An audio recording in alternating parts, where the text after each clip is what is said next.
Assalamualaikum warahmatullahi wabarakatuh.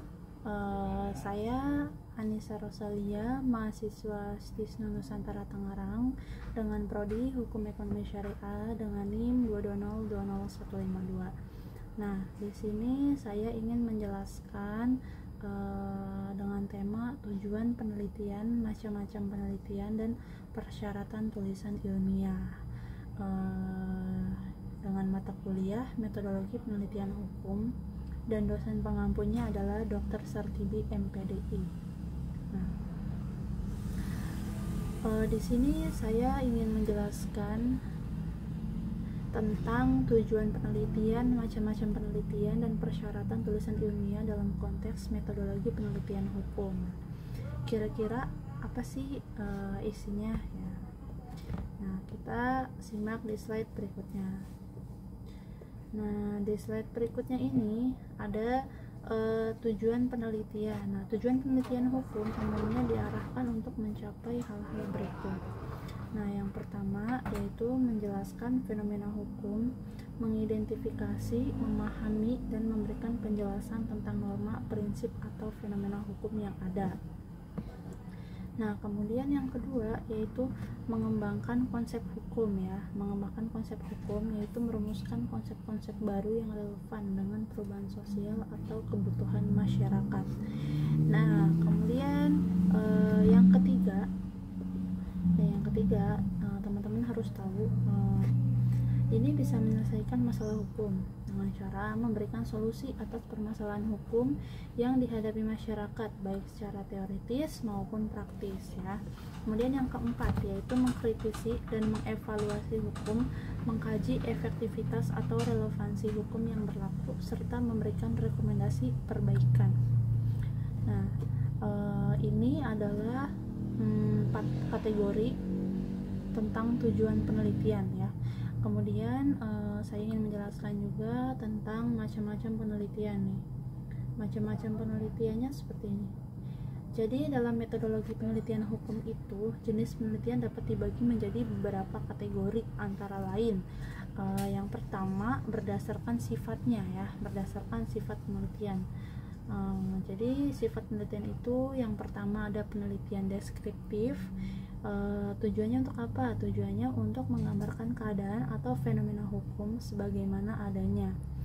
Contohnya seperti apa? Contohnya yaitu kajian mengenai implementasi peraturan tertentu ya.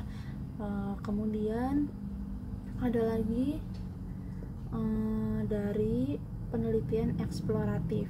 Nah, penelitian eksploratif ini bertujuan menggali isu hukum baru yang belum banyak dibahas. Contohnya apa? Penelitian tentang perkembangan hukum digital ya. Kemudian yang ketiga, penelitian eksplanatoris, yaitu tujuannya untuk menjelaskan hubungan sebab akibat antara dua atau lebih variabel hukum ya teman-teman. Kemudian yang keempatnya, penelitian evaluatif. Nah, tujuannya untuk apa? Bertujuan menilai efektivitas suatu peraturan atau kebijakan hukum ya. Kemudian berdasarkan tujuan akhir, yaitu hasil penelitian ya. Yang pertama penelitian normatif atau biasa disebut dengan doctrinal research. Ini mengkaji hukum sebagai norma atau aturan tertulis. Fokus utamanya adalah dokumen hukum seperti undang-undang, putusan pengadilan atau doktrin. Nah, kemudian yang kedua itu penelitian empiris atau biasa disebut dengan non-doctrinal research ya. Jadi mengkaji hukum dalam kenyataan atau praktik. Jadi dia melibatkan wawancara, observasi atau survei untuk memahami bagaimana hukum diterapkan dalam masyarakat. Nah, jadi kesimpulannya dari tujuan akhir ini, yang kalau penelitian normatif itu tertulis ya. Kemudian yang empiris itu melibatkan wawancara atau face to face lah istilahnya seperti itu. Kemudian ada lagi dari berdasarkan pendekatan. Nah, berdasarkan pendekatan itu apa sih? Yang pertama pendekatan perundang-undangan atau biasa disebut dengan stage approach. Jadi dia menganalisis peraturan perundang-undangan terkait suatu isu hukum ya.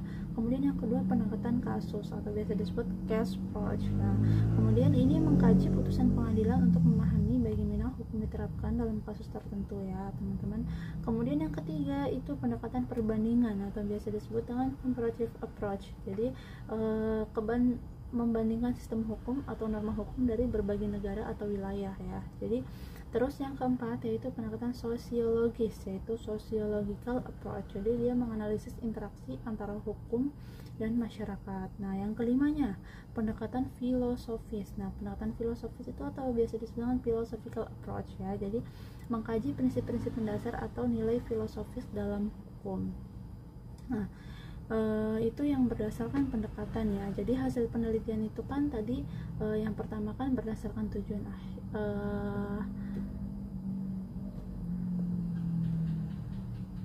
jadi itu masuknya ke macam-macam penelitian ya teman-teman. Nah oke. Kemudian ini pendekatan juga sudah. Saya ingin menjelaskan persyaratan tulisan ilmiah. Nah jadi selain macam-macam penelitian juga ada persyaratan tulisan ilmiah. Nah, tulisan ilmiah dalam penelitian hukum itu harus memenuhi berbagai persyaratan. Nah, yang pertama itu harus sistematis ya. Sistematis itu apa? Sistematis itu disusun secara runtut dan logis dengan struktur yang jelas. Misalnya pendahuluan, pembahasan, kemudian kesimpulan. Itu harus sistematis ya. Jadi terstruktur pada intinya. Kemudian objektif, jadi berdasarkan fakta dan data yang valid. Jadi ini harus aktual ya, nggak boleh bohong. Dan serta menghindari bias pribadi. Kemudian kritis, jadi menggunakan analisis mendalam dan evaluasi kritis terhadap isu hukum yang dibahas ya. Kemudian yang keempat itu argumentatif. Jadi setiap pernyataan atau kesimpulan harus didukung dengan argumen yang logis dan berbasis data. Nah, kemudian yang kelima, menggunakan sumber terpercaya ya, mengacu pada peraturan perundang-undangan, putusan pengadilan, jurnal ilmiah, buku atau dokumen otoritatif lainnya. Jadi, jangan ngarang. Kurang lebih seperti itu. Kemudian berbasis etika akademik. Jadi menghindari plagiarisme. Jadi tidak bisa mencontek atau copy paste gitu ya, dan mencantumkan sumber dengan format citasi yang benar. Nah, seperti itu. Kemudian ada bahasa ilmiah, menggunakan bahasa formal, jelas, dan sesuai dengan kaidah tata bahasa yang baik. Jadi nggak boleh pakai kata lo gue itu ya, itu nggak bisa. Nah, kemudian untuk kesimpulan keseluruhannya, jadi metodologi penelitian hukum itu merupakan kerangka kerja yang digunakan untuk melakukan penelitian di bidang hukum dengan tujuan utama untuk memahami, mengembangkan, mengevaluasi dan memberikan solusi atas permasalahan hukum. Penelitian hukum dibagi menjadi beberapa jenis berdasarkan sifat, tujuan, dan pendekatannya seperti yang tadi saya jelaskan ya, seperti penelitian deskriptif, normatif, empiris, hingga pendekatan filosofis. Nah, kemudian dalam prosesnya tulisan ilmiah dalam penelitian hukum harus memenuhi persyaratan sistematis, objektif, kritis, argumentatif, berbasis sumber terpercaya, beretika, dan menggunakan bahasa ilmiah ya. Kemudian metodologi yang baik mengintegrasikan pendekatan teoretis dan empiris untuk menghasilkan analisis hukum yang mendalam dan relevan. Nah, dari semua penjelasan yang saya sampaikan mudah-mudahan bermanfaat dan bisa dikaji lagi lebih mendalam. Kurang lebihnya mohon maaf. Saya mahasiswa Stisnu Nusantara Tangerang semester 5, Anissa Rosalia dari Prodi Hukum Ekonomi Syariah, telah selesai menjalankan tugas ulangan tengah semester dari Bapak dosen Dr. Sartibi, MPDI ya. Terima kasih. Mohon maaf apabila ada kekurangan. Saya akhiri di sini. Wabillahi taufiq wal hidayah. Wassalamualaikum warahmatullahi wabarakatuh.